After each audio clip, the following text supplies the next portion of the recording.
Bom dia, meus amores.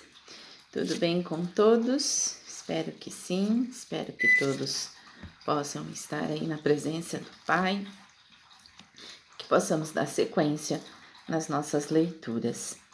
Hoje e amanhã nós vamos ler, na verdade, as notas explicativas do Evangelho de Marcos. Oremos. Senhor nosso Deus, que nesse momento o Senhor nos dê direcionamento, que nos dê, assim, conhecimentos necessários para podermos agir de acordo com a vossa vontade e o vosso propósito para o nosso caminho. Em nome de Jesus. Amém. Amém, meus amores? E aí, vocês estão gostando da semente de Marcos e do desafio de Marcos do dia? Como que tá a atitude de vocês? Espero que nós possamos sempre aí caminhar nessa construção juntos. Amém? Vamos fazer a nossa leitura? Capítulo 1, versículo 1 a 15. Introdução. Marcos começa seu relato com o ministério público de João Batista, o precursor de Jesus. Veja a nota Mateus 3:1. Há um constante paralelismo na apresentação de João e de Jesus, feitas por Marcos, cada qual é caracterizado por uma palavra vinda do Senhor. Marcos 1, 2 a 3 e verso 11. Ambos são descritos em sua pessoa e função, versos 4, 6 e versos 12 e 13.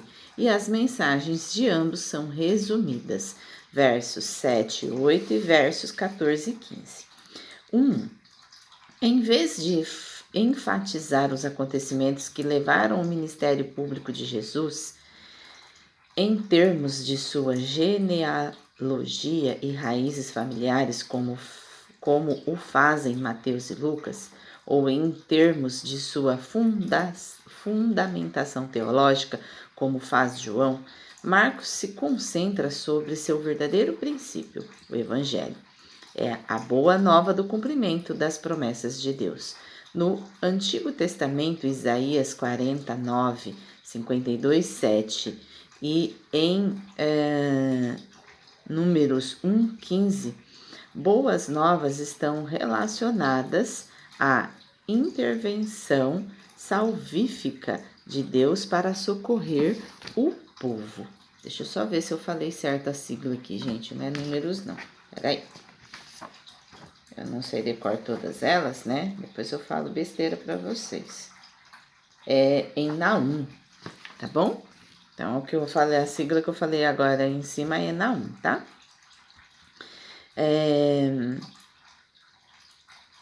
O Evangelho é proclamado por Jesus, o Messias, porém, num sentido secundário. A Boa Nova é um relato sobre Jesus. Marcos comunica tanto no começo quanto no final o seu Evangelho. Marcos 1, 15 e 39, que Jesus é o Filho de Deus.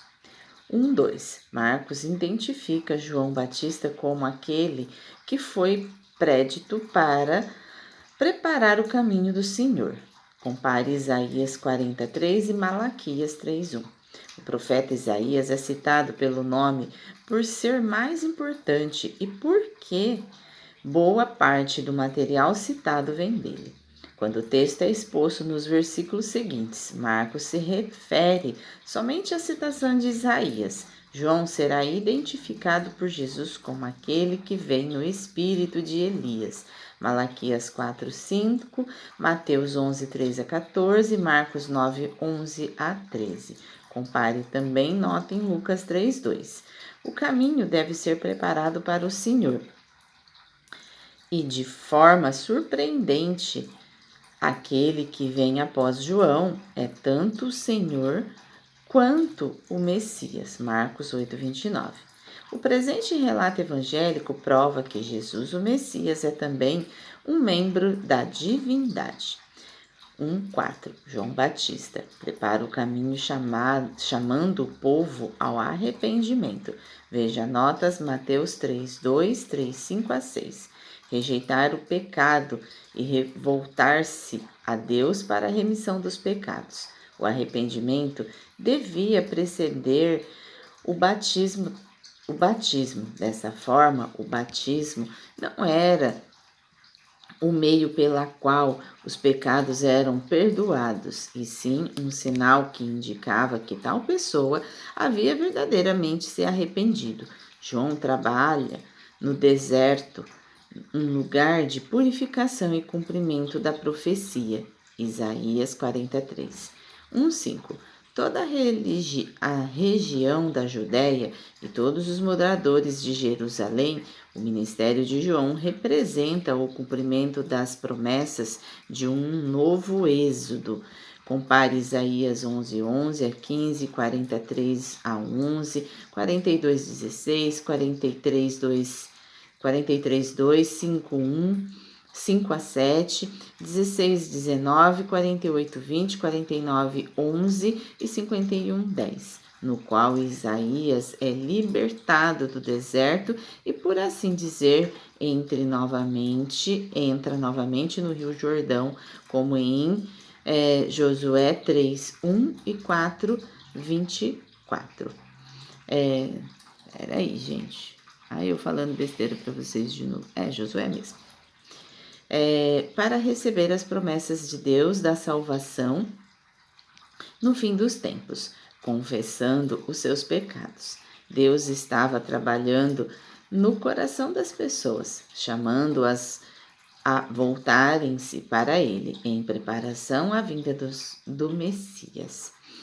1:6. O vestuário e alimento de João corresponde aos de outros pregadores do deserto. Compare 1 Reis 17:4-9, Malaquias 3:1, 4:5-6. Sobre gafanhotos, veja a nota Mateus 3:4, 1:7-8. A expectativa de João quanto ao mais poderoso está ligado a Isaías 43, este que viria, Isaías 43 e Malaquias 3:1. É tanto humano, sandálias, quanto divino, o Senhor, Isaías 43, e batizará com o Espírito Santo. Veja a nota Mateus 3:11. Desatar as correias das sandálias pode ser a responsabilidade de um servo humilde, mas era algo que não se esperaria que fosse feito por uma pessoa judia. O batismo com o Espírito Santo representa o cumprimento das promessas de Deus no Antigo Testamento. Veja Isaías 32:15, 44:3, Ezequiel 11:18-19 e Joel, se eu não me engano, meus amores, espera aí. Esqueci de anotar aqui. Isso mesmo, em Joel 2:28. 1:9. Foi batizado. Jesus se identifica com os pecados do seu povo, muito embora ele mesmo esteja isento de pecado. 10:45. Sobre Nazaré, veja Lucas 1:26. Galileia é a região a oeste do Jordão e do Mar da Galileia, e ao norte de Samaria. Na época do Novo Testamento, a Galileia foi governada consecutivamente por Herodes o Grande. Veja a nota Mateus 2:1. Por seu filho Herodes Antipas, Mateus 14:1, Marcos 6:14.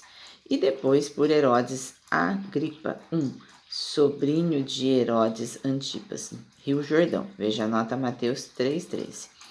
1:10-11. Logo, é uma das palavras favoritas de Marcos. Ele usa do grego imediatamente, logo, 41 vezes. Ela transmite uma ideia de rapidez e urgência e muitas vezes introduz um novo incidente ou uma surpreendente virada nos acontecimentos dentro de um incidente. O Espírito de Deus desce sobre Jesus em seu batismo. Veja notas, Mateus 3,16, Lucas 3,22. Jesus é assim comissionado para um serviço exclusivo. Compare Isaías 11:2, 42:1, 61:1.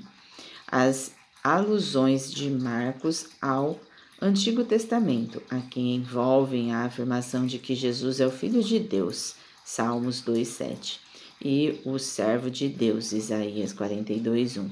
A voz celestial confirma a filiação eterna e repleta de amor de Jesus. Veja a nota Mateus 3,17.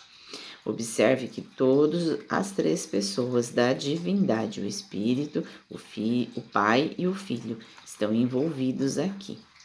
1:12-13. No começo do ministério público de Jesus, Deus Espírito o leva à forma paradoxal ao deserto, a fim de ser tentado por Satanás. Veja a nota Mateus 4:1. A batalha de Jesus contra os poderes das trevas começou sendo tentado. Indica que as tentações ocorrerão durante todo o período de 40 dias e que não se limitarão às 3 tentações mencionadas por Mateus. Mateus 4:1-11, Lucas 4:1-13. Cercado pelo mal e em perigo por causa de feras, animais selvagens. Jesus, entretanto, não estava abandonado pois tinha a presença do Espírito Santo e os anjos o serviram. Veja a nota Mateus 4:11. 1:14-15. Estes versículos resumem o ministério de pregação de Jesus, o Evangelho. Veja a nota ao verso 1.